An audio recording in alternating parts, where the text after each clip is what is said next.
I expect to meet a pretty angry group, a pretty determined group. They've had now going on 2 weeks to sit on a loss that I'm sure that they didn't expect whatsoever. And then the way they lost the game. The defense giving up what was it? I think 400 yards of rushing, and then their inability to rush the ball that resorted to having to throw the ball, what have you. But as I said, I'm sure they went back. Just like kind of San Diego State during their bye week, and our bye week that we did, you reevaluate, what you're doing, who you're doing it with, dot the I's, cross the T's, get the game plan, and take the bad plays out, put the good plays in. I expect SC to play their best game of the season by far this coming week. There's no doubt about that. Knowing the group of coaches they have and knowing the type of athletes that they have, I'm sure they were thoroughly embarrassed with what they did the previous game, and we're going to have our hands full. What are you seeing out of Jalen Grimble as far as his progression since maybe fall camp up until this point?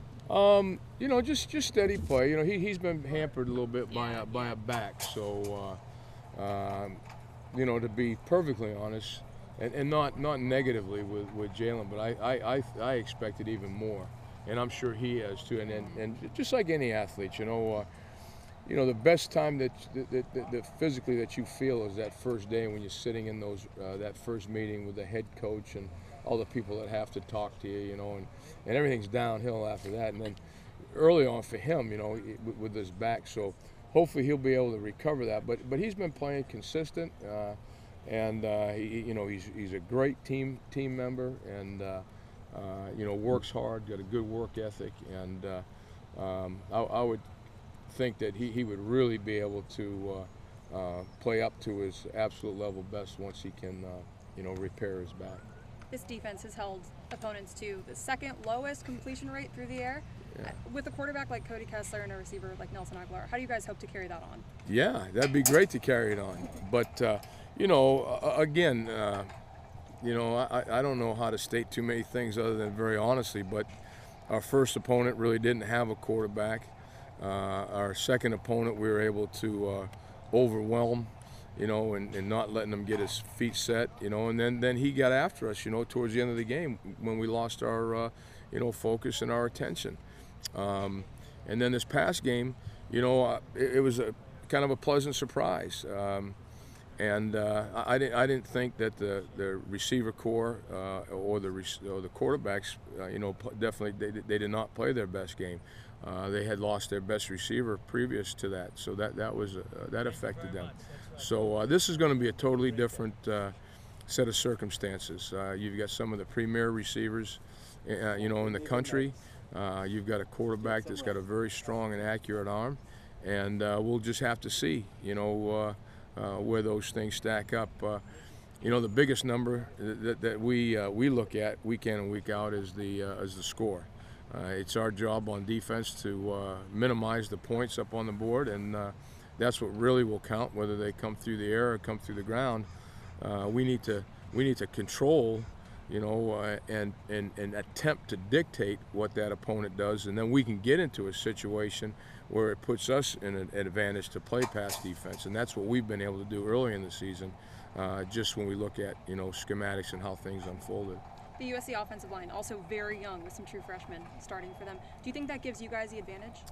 Well, I don't know if you looked at a height weight chart and then you go back and look at rivals and 4 or 5 star athletes, 6'7", 355 pounds, and the two guys on the would be our left, I guess it's their right side.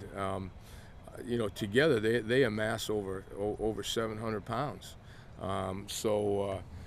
Advantage, I'm not sure, but we feel good about who we are and what we've done up front, and we need to be able to continue that and use our speed, our quickness, help our guys out maybe schematically a little bit, move them some, or just let them go one-on-one and see how our athletes compare to theirs. have to mention this because you were on the USC staff in 96. Does that, add any extra pressure, any motivation going to a place that you used to coach at? No. SC, I had spent so much time in Southern California, 16 years. I love the place. It'll always, hold near and dear to my heart. There's just a certain feel when you step on that campus. I've got a full understanding of the tradition, what it is to be a Trojan, right down to the Trojan band. I love the Trojan band. But no, as a coach, the ones that you live and die for, and currently and for a long time right now, it's been the Beavers of the orange and black, and the people that sign my check, and the players that play hard, and all that stuff. So there's no added pressure whatsoever. I mean, it's another game. It's a big game. We're about to go from playing the games that we have to playing with grown-ups now. So that's exciting.